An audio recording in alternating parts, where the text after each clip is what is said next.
سبحانه ونستعينه ونستغفره ونعوذ بالله من شرور أنفسنا ومن سيئات أعمالنا. من يهده الله فلا مضل له. حمد لو تكرر ممكن الصوت شيء من يهده الله فلا مضل له ومن يضلل فلن تجد له وليا مرشدا. وأشهد أن لا إله إلا الله وحده لا شريك له، له الملك وله الحمد، يحيي ويميت وهو على كل شيء قدير.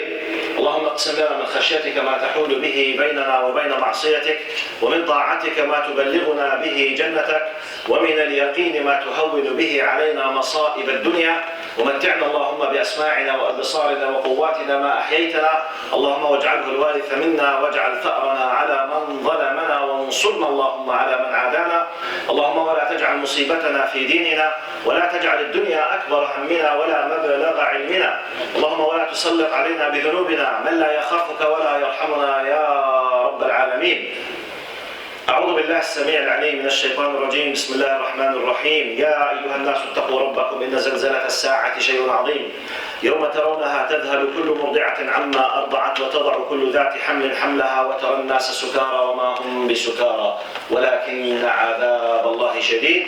أعوذ بالله من الشيطان الرجيم. بسم الله الرحمن الرحيم. والعصر إن الإنسان لفي خسر إلا الذين آمنوا وعملوا الصالحات وتواصوا بالحق وتواصوا بالصبر.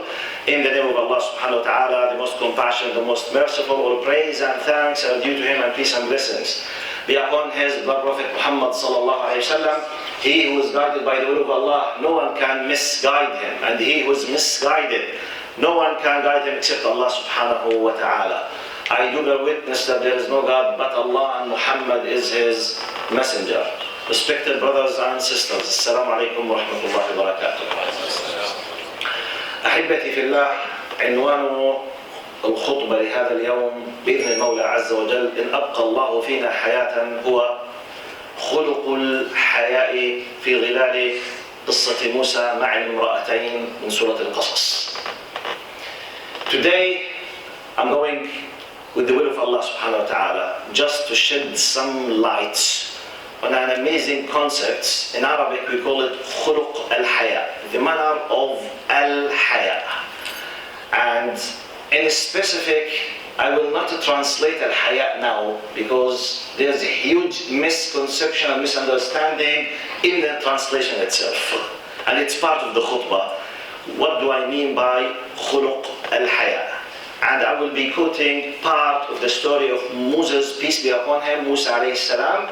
In his story when he left Egypt after mistakenly, by mistake, when he killed the Egyptians by mistake, and then he left Egypt and he went to the area of Midian. Allah subhanahu wa ta'ala sent to us messages, valuable messages. Messages has to do with a great value in Islam, which is khuluq al-haya. Now the word al-haya, unfortunately, when you go to the dictionary in English, it is translated as shyness or blush. The word they say bashfully or shyness. Unfortunately in English, if you put the word in Arabic, al-khajal, you will have the same translation.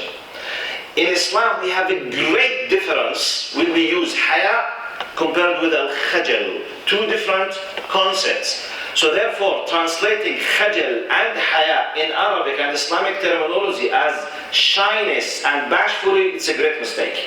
It's a misconception. Al-khajal in Arabic, it's that feeling when you feel shy to say the truth. When you feel shy to defend the right. When you feel down not to defend the truth. Al-khajal هو خلق ذميم سلبي. It's a negative ethical attitude when you feel weak in defending the truth. This is called khajal, which is highly rejected in Islam. While haya basically it's خلق عالي جدا أن تتعالى عن سفاسف الأمور وأن تخجل في داخلك من أن تقصر في فعل الحق. It's a great difference. Haya, when you have, it's the highest level of politeness. It's when you feel shy not to fulfill your duty. When you feel shy not to say the truth, which means there is something that is happening in front of you, which is bad, wrong, unacceptable. When you do nothing with it, okay, basically, the attitude from inside yourself that tells you, your inner discussion, shame on you, don't keep silent, correct don't say, this feeling is hayat, which is highly appreciated in Islam. To a degree. That's why I can't translate al-haya just by saying shyness or bashfulness, because it mixes khajal and haya together, unfortunately, in English. While in Arabic, we need, when I'm talking about haya, I'm talking about one of the highest ethical attitudes in Islam. To a degree, that Prophet Muhammad ﷺ says in a hadith, رواه الإمام البخاري, in the highest level of authenticity. قال إن مما أدرك الناس من كلام النبوة الأولى أن إن لم تستحي فاصنع ما شئت. It's narrated, Prophet Muhammad ﷺ says, the people have realized from the early beginning of a prophethood. Early beginning of a prophethood in our terminology means since Adam alayhi salam. Going through Noah, peace be upon him. Going through Abraham, peace be upon him. Going through Moses, Jesus, up to Muhammad ﷺ. 25 prophets and messengers, we know about them by names. And Allah said, وَرُسُلًا لَمْ نَقْصُصُّمْ عَلَيْكَ. Yet, maybe hundreds, if not thousands, still we have no idea about them, their names or their places. But for sure we need 25 of them. All of them, Prophet Muhammad is referring to them. قال إِنَّ مِمَّا أَدْرَكَ النَّاسُ مِنْ كَلَامِ النُّبُوَّةِ الْأُولَى. From what the people have realized from the wisdom of the early prophethood, i.e. Adam and onward, up to the time of Muhammad ﷺ, that's, I quote now, إِن لَمْ تَسْتَحِ فَاصْنَعْ مَا شِئْتَ. If you don't have the haya, I'm not saying shyness now, if you don't have the attitude of high position of politeness to a degree that you feel shy to not to do the best thing in the preferred way, or to keep silent on something wrong, فَاصْنَعْ مَا شِئْتَ, which means, now metaphorically, majazan, it says, okay, if that's the case, if you don't have this level of attitude, if you don't feel shy to say for the wrong that it's wrong, if you don't feel shy, the urge, you don't have the urge from inner you that tells you, shame in you, don't keep silent, do the good, be careful not to do but the good. If you don't have this, فَاصْنَعْ مَا شِئْتَ.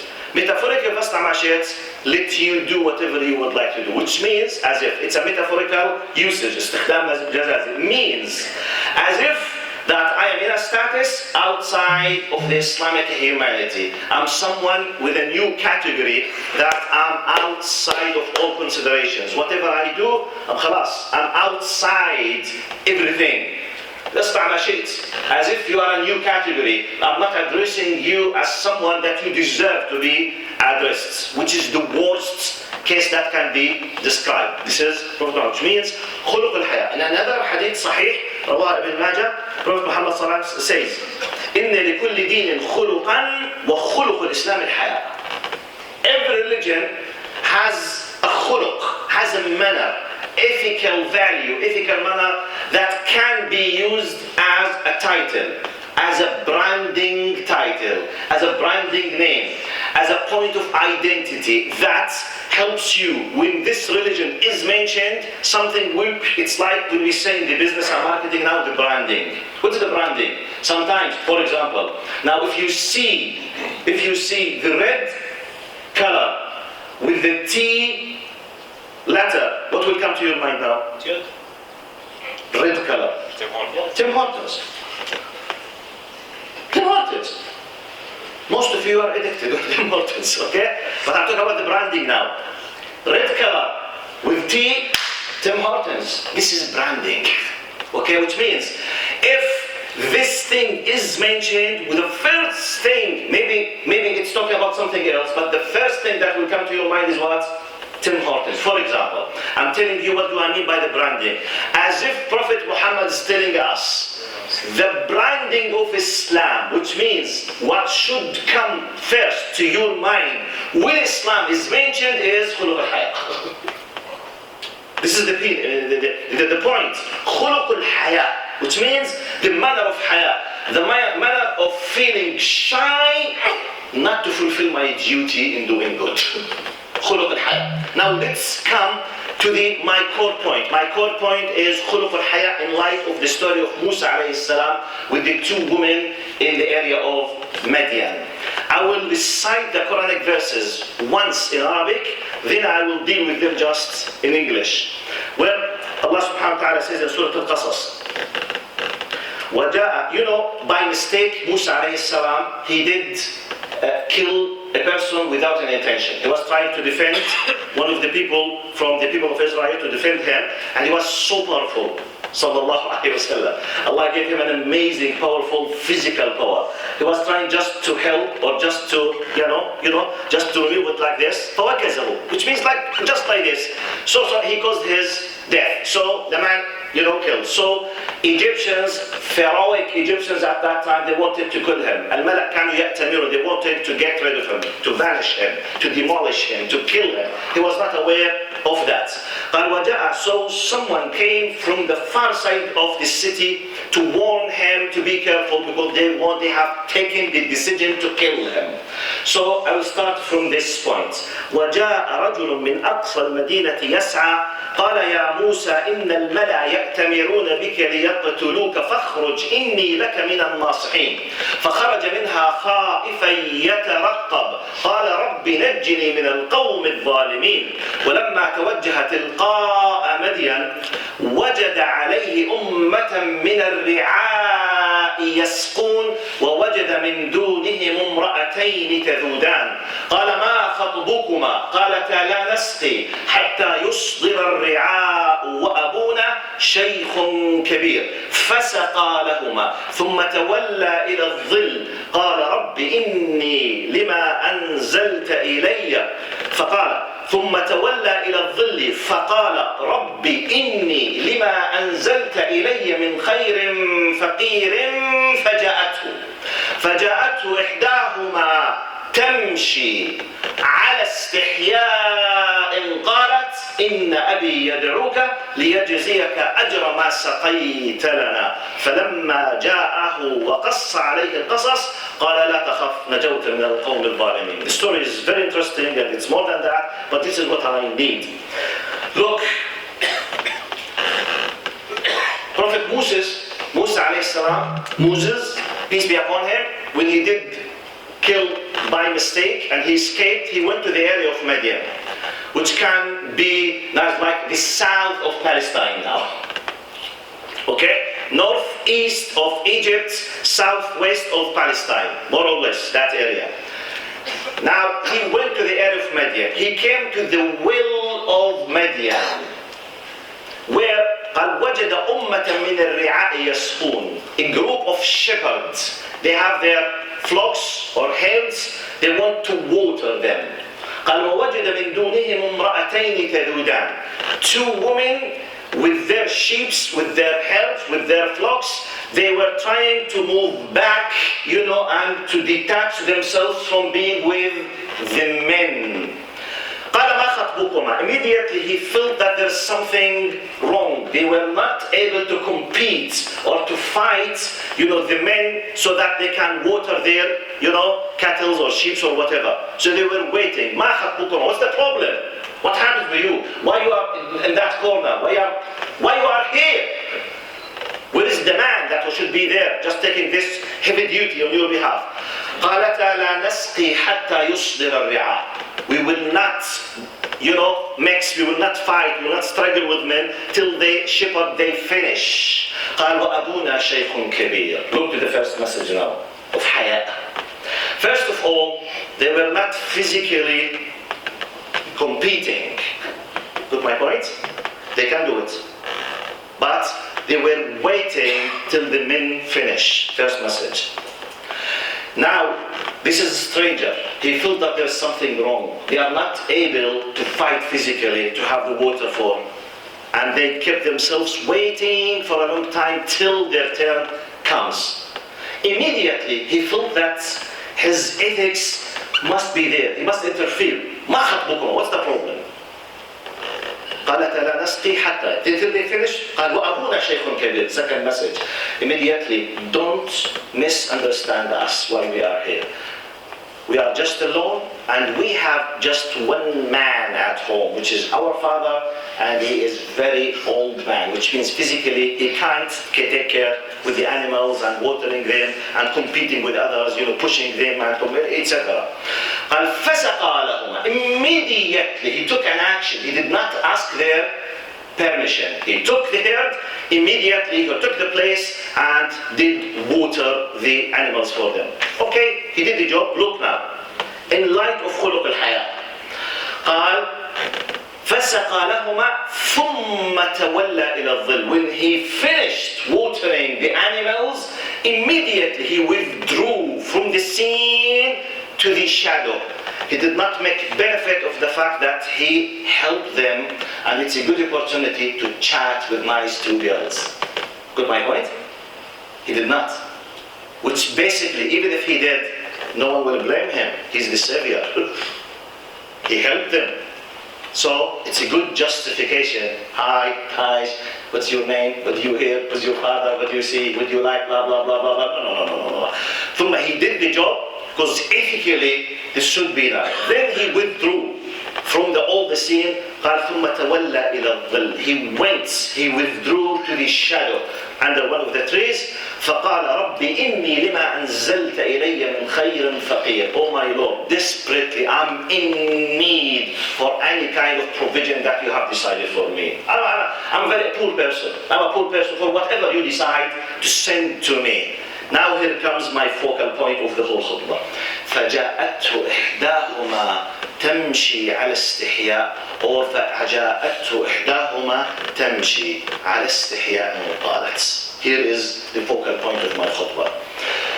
Now, according to the rules and principles of the Quranic recitation, علم التجويد, we have something called al-waqf wal-ibtida'. The pauses or the full stops that we have when we read the Quran, it affects greatly the meaning of the Quran. For example, this ayah, the way that, how can we read it? It is read in two different ways. Different ways, they have two different meanings, they complete together and they are part of I'jaz al-Quran. They are part of the miraculous aspect of the recitation of the Quran. فَجَاءَتْهُ إِحْدَاهُمَا. Full stop. تمشي على استحياء. If you've made a stop after إحداهما, we started with تمشي على استحياء. Now the Quran is describing her walking as walking on the base of haya. She was walking in a haya manner. She was hayya while she was walking, which means a description for her attitude, her way, the noise that she makes, the steps that she's walking, ala haya. So a description of shyness, politeness, amazing, beautiful attitude, how she was walking. If we read the Quran like this, فَجَاءَتْهُ إِحْدَاهُمَا تَمْشِي, then full stop. عَلَى اسْتِحْيَاءٍ قَالَتْ. If you read it the other way, she came walking, for example, not running, not in a hurry, with a manner of chastity, with calmness. على استحياء قالت. Now al-haya is a description for her speech. She was talking in a manner that is full of haya. She was highly polite to a degree. She was so shy in her way while she was talking and in her way while she was walking. My point, do you think that Allah is focusing on the word istihya and haya just for the sake of filling the gaps of the Quran? Any other terminology to give it to us? Do you think so? No. We need to know. The Quran is a divine, literal divine revelation. Allah has decided in every single letter. And by the way, it's the only revealed book that is still preserved literally from A to Z since 1400 years up to the religion with its original language. And it was exactly and literally revealed from Allah to the Archangel Gabriel, to Prophet Muhammad ﷺ, to the companions, up to us. Alhamdulillah Rabbil Alameen. It is Alhamdulillah Rabbil Alameen, not Ashukr Lillah Rabbil Alameen, for example. Okay? So exactly, literally, قُلْ أَعُوذُ بِرَبِّ النَّاسِ قُلْ أَعُوذُ بِرَبِّ الْفَلَقِ. Exactly. So when Allah decides to talk about haya and al-istihya, there is a purpose. Allah is paying our attention, attracting our attention to the importance of this. By the way, to the best of our knowledge, historically, Moses left around 3,500 years from now. It's 15 BC, around 1,440 years before the Christ. So more or less 3,500 years from now. Why I'm mentioning this? Around 4,000 years ago and now, still this ethical manner is valid, and it has nothing to do with relativism. Why I'm saying this?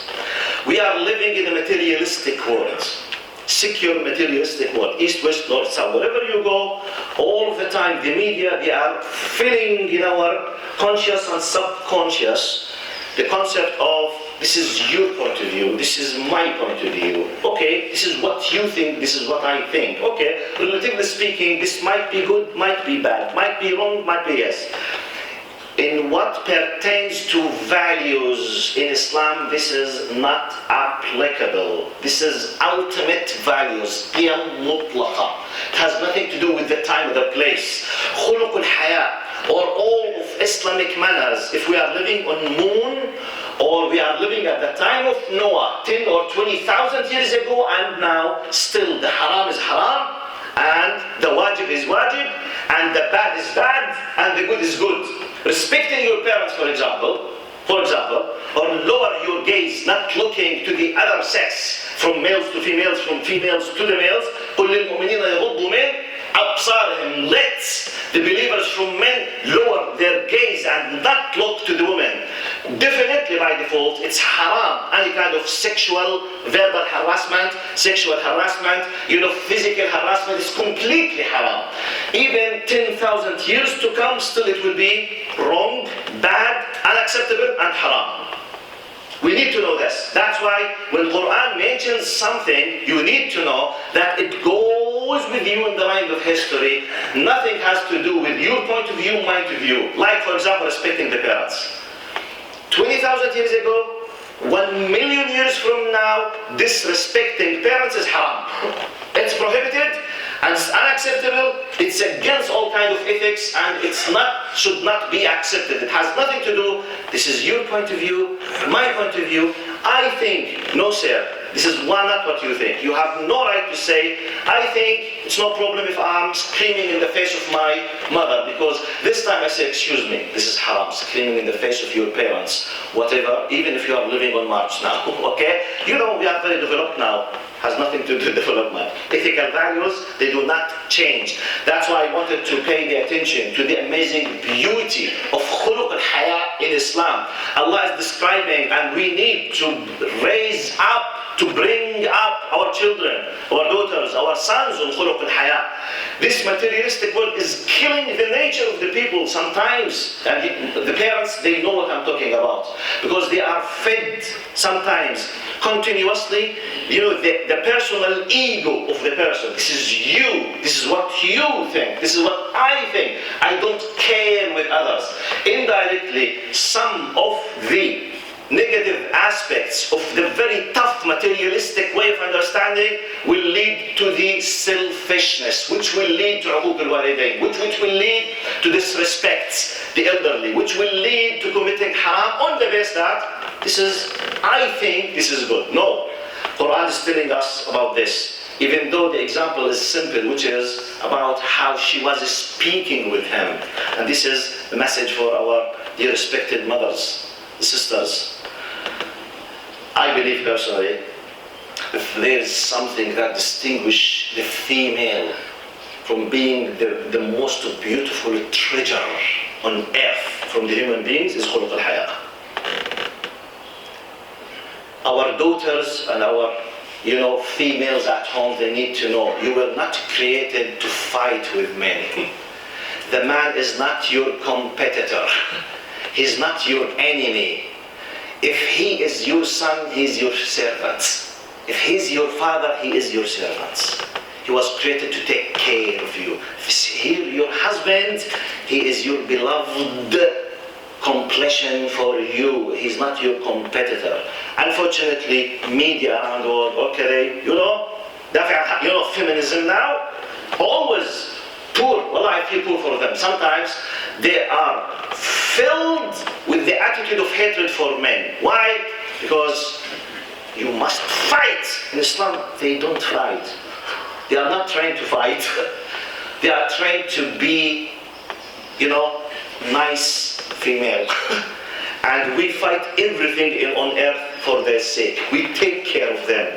So bring up your daughters not on an attitude or you have to fight. No. Bring them how to respect and love. By this, she will be enjoying خلق الحياء, which Allah subhanahu wa ta'ala is, urging us to pay attention to that. أقول قولي هذا واستغفر الله لي ولكم.